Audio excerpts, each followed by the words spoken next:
तबलीगी जमात पर सऊदी अरब में बैन लगाया गया है और ये बैन इसलिए लगाया गया क्योंकि उन्होंने कहा कि तबलीगी जमात गेटवे ऑफ आतंकवाद है, यानी आतंकवाद को फैलाने का विश्व में जो एक षड्यंत्र चल रहा है वो तबलीगी जमात के द्वारा करा जा रहा है। ऐसा आरोप कोई और नहीं लगा रहा। जो मुसलमानों का सबसे पवित्र देश है और सबसे बड़ी फंडिंग करता था इस तबलीगी जमात को, उसने अब तबलीगी जमात को फंडिंग करने की मनाही कर दी गई है। और आपको बताएं, उन्होंने जो वहाँ के इस्लामिक मामलों के मंत्री हैं सऊदी के, डॉक्टर अब्दुल्लातीफ अल शेख, उन्होंने एक ट्वीट किया और उन्होंने बाकायदा मस्जिदों के जो इमाम हैं उनको भी निर्देशित किया है। उन्होंने कहा कि तबलीगी जमात की असलियत के बारे में आप जुम्मे की नमाज पढ़ने के लिए जब यहाँ आएंगे लोग, उनको बताना है कि तबलीगी जमात को बैन कर दिया गया है। अब इनके जलसों में, इनके कार्यक्रमों में आपको शामिल नहीं होना है। आपको ध्यान होगा ये तबलीगी जमात ये वही है जिसकी स्थापना भारत में 1926 में हुई और जो अब चर्चा में जब आया था, जब देश में कोरोना फैला था और कोरोना फैलने की शुरुआत में दिल्ली के निजामुद्दीन में जो मरकज है उसके अंदर प्रोटोकॉल के तहत जबकि किन्हीं लोगों का इकट्ठा होने की मनाही थी, तब वहां हजारों मुसलमान इकट्ठे हुए थे जिसमें दुनिया के कई देशों के मुसलमान धर्म प्रचारक आए थे। और उस समय यह माना गया कि जब कोरोना पूरे में फैल रहा था, लोगों को बाकायदा टेस्ट किया जा रहा था, टेस्टिंग की जा रही थी और विदेश से आने वाली हर फ्लाइट को चेक किया जा रहा था और यह तय किया गया था कि जो विदेश से आ रहे हैं लोग उनको 15 दिन आइसोलेशन में रखना पड़ेगा, निगरानी में रखना पड़ेगा, ताकि उनको कोरोना है कि नहीं ये पता लगाया जा सके। उसके बाद ही उनको इजाजत मिलेगी। लेकिन तबलीगी जमात के चलते हमने देखा था कि ये मरकज में इकट्ठे हुए, मौलाना साद इनका हेड है और ये मौलाना साद उसी दिन से गायब है, जिसके ऊपर FIR तक दर्ज है। लेकिन भारत सरकार के ऊपर जिस तरह का प्रेशर था, मौलाना साद के बारे में कुछ जानकारियां दिल्ली पुलिस के पास शुरू में आई कि वो निजामुद्दीन के फला एरिया में, लेकिन अभी तक वो गिरफ्तार नहीं किया गया।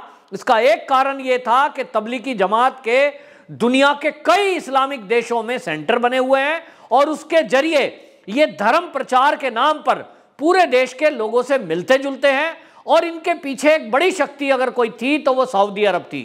और सऊदी अरब जिससे भारत के भी रिश्ते ऐसे हैं कि तेल का आयात बड़ी मात्रा में किया जाता है और वो भारत के लिए जरूरी था। और अगर भारत सरकार मौलाना साद को गिरफ्तार कर लेती, उनको जेल में डाल देती, या इस संस्था पर बैन लगाने की बात जिस तरह से भारत के अंदर उठी थी कि जिस संस्था की वजह से हमारे भारत में कोरोना फैला। अब आप समझिए, आप जैसे समझेंगे कोरोना कहां से फैला। शुरुआत में यह बात उठी थी कि कोरोना को फैलाने के लिए चीन जिम्मेदार है, क्योंकि चीन के वुहान शहर में सबसे पहले कोरोना के केस देखे गए थे। कुछ वीडियोस आई थी, कुछ खबरें आई थी और उसके आधार पर हमने देखा कि चीन के अंदर से जिस तरह की खबरें आई, तो बाकी देशों में जहां जहां भी चीन से कुछ लोग जिन जिन देशों में ज्यादा संख्या में पहुंचे, जैसे कि इटली में चीन का व्यापार इतना ज्यादा है कि वहां कपड़े की मिलों में चीनी लोग काम करते हैं और इसलिए सबसे ज्यादा अगर बुरी हालत थी तो वो इटली में थी। और ये माना गया कि चीन के वुहान से आने वाले लोग या चीन से जो भी लोग आ रहे हैं उनको बैन किया जाए। भारत में ये बैन थे कि कोई भी देशों के लोग ना आए, लेकिन मरकज के जरिए ये लोग वहां छुपे, रुके और उसके बाद पूरे भारत में फैल गए। भारत के कई शहरों में विदेशियों को फिर बाद में ढूंढ ढूंढ के पकड़ा गया, लेकिन तब तक कोरोना पूरे भारत में फैल चुका था। तो इसका मतलब यह हुआ कि कोरोना को भारत में फैलाने की एक साजिश इस मरकज के जरिए हुई। क्यों हुई, किसने की, वो अभी खुलासा होना बाकी है। लेकिन जब अब ये खबर सामने आई है, ये भारतवासियों के लिए भी एक राहत की खबर है, क्योंकि अब भारत में हम लोग जब ये मांग कर रहे थे कि जो तबलीगी जमात, जो मरकज और मौलाना साद भारत के लिए खतरा बना, उसके ऊपर कार्रवाई क्यों नहीं हो रही है, ऐसी संस्था को बैन क्यों नहीं किया जा रहा, इस मरकज को तोड़ा क्यों नहीं जा रहा। अब इसके बाद रास्ता खुलेगा, क्योंकि जब सऊदी अरब ने बैन किया है, सऊदी अरब के मंत्री उस पर बयान दे रहे हैं और ये कह रहे हैं कि ये लोग कट्टरपंथ फैलाते हैं, ये आतंकवाद फैलाते हैं, इसके बाद अब ये माना जा रहा है कि दुनिया के और देश भी जो इस्लामिक कंट्री हैं वो भी इसको बैन करेंगे। और तबलीगी जमात जब दुनिया के इस्लामिक देशों में बैन हो जाएगी तो निश्चित रूप से अब वो देशों का खुलासा होगा जो इस कट्टरवाद को बढ़ावा देना चाहते हैं, जो इस कट्टरवाद को जारी रखना चाहते हैं। क्योंकि अब दो धड़े में ये इस्लामिक देश बंट गए हैं।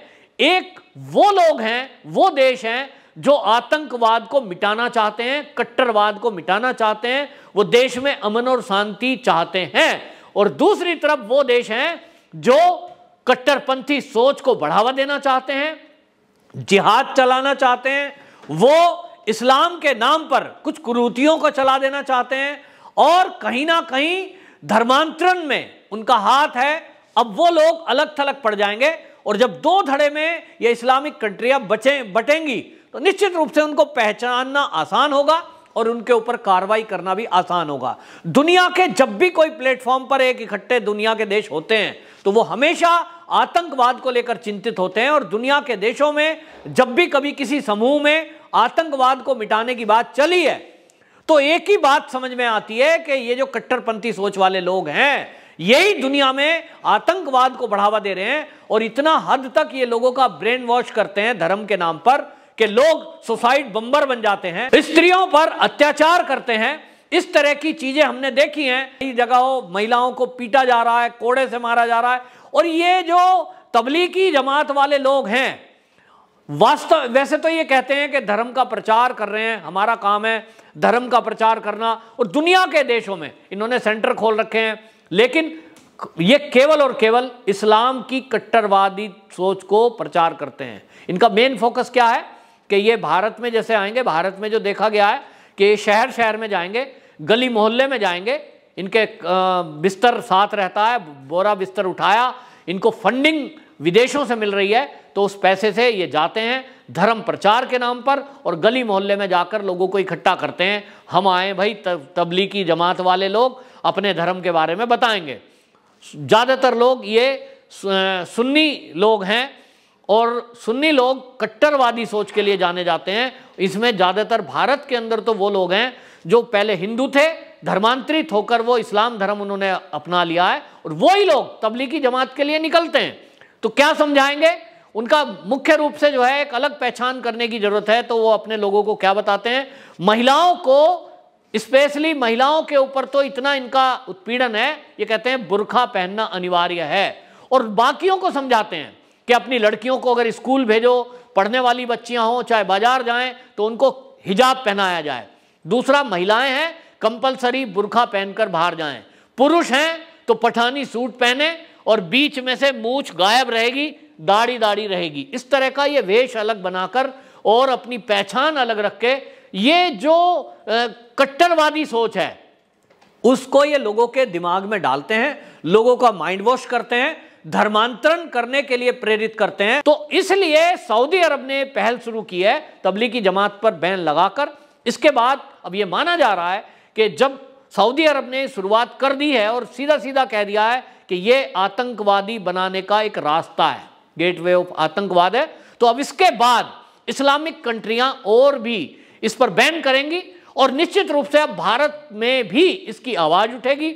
और भारत में जब आवाज उठेगी तो आप देखना, मैं एडवांस में बता रहा हूं, भारत के मुसलमान ये सबसे ज्यादा ये उछलेंगे और ये सरकार को कहेंगे कि ये तो जो सरकार आई हुई है ये कट्टरपंथी है, ये हिंदुत्ववादी है, ये संघी है। ये नहीं सोचेंगे कि शुरुआत कहां से हुई है। तो शुरुआत सऊदी से हो रही है। दुनिया का सारे मुसलमान सऊदी को मानते हैं, लेकिन अब मांग उठी है कि पूरी दुनिया में इनको बैन किया जाए। भारत में भी अब इनको बैन करने की जरूरत है, क्योंकि धर्म के नाम के प्रचार में ये लोग आते हैं, करते कुछ और हैं, जैसा हमने पिछले साल कोरोना के काल में देखा कि ये चीन के इशारे पर, क्योंकि चीन भी फंडिंग करता है, और चीन क्या चाहेगा? चीन इनसे कहेगा ये वायरस फैलाओ, तो इन्होंने फैलाया। हमने देखा था किस तरह से जब इनको बस में ले जाया जा रहा था तो ये थूक रहे थे डॉक्टरों के ऊपर, लोगों के ऊपर, हॉस्पिटल में। क्यों थूक रहे थे भाई? क्योंकि ये वायरस को फैला देना चाहते थे, थूक के रास्ते कोरोना का वायरस फैलता है। तो आज का आतंकवाद इसी तरह का है।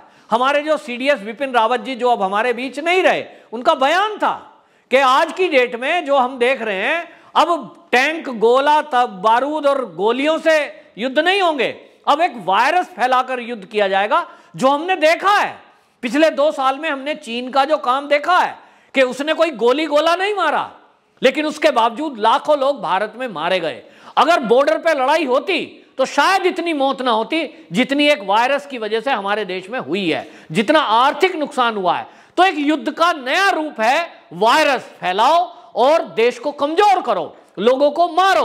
तो ये जो मरकज वाले लोग हैं, ये जो तबलीगी जमात वाले लोग हैं, ये बाकायदा चीन के इशारे पर, और उसके बाद इनको दुनिया के देशों में भेजा। चीन की साजिश थी कि दुनिया में वायरस फैले तो उसकी पीपीई किट बिके, उसकी जो है वैक्सीन बिके, उसकी दवाई बिके और वो मालामाल हो जाए, दुनिया कंगाल हो जाए। भारत में भी इस संस्था को बैन करने की जरूरत है। देखते हैं कब सरकार इस तरफ कदम उठाती है। वंदे मातरम।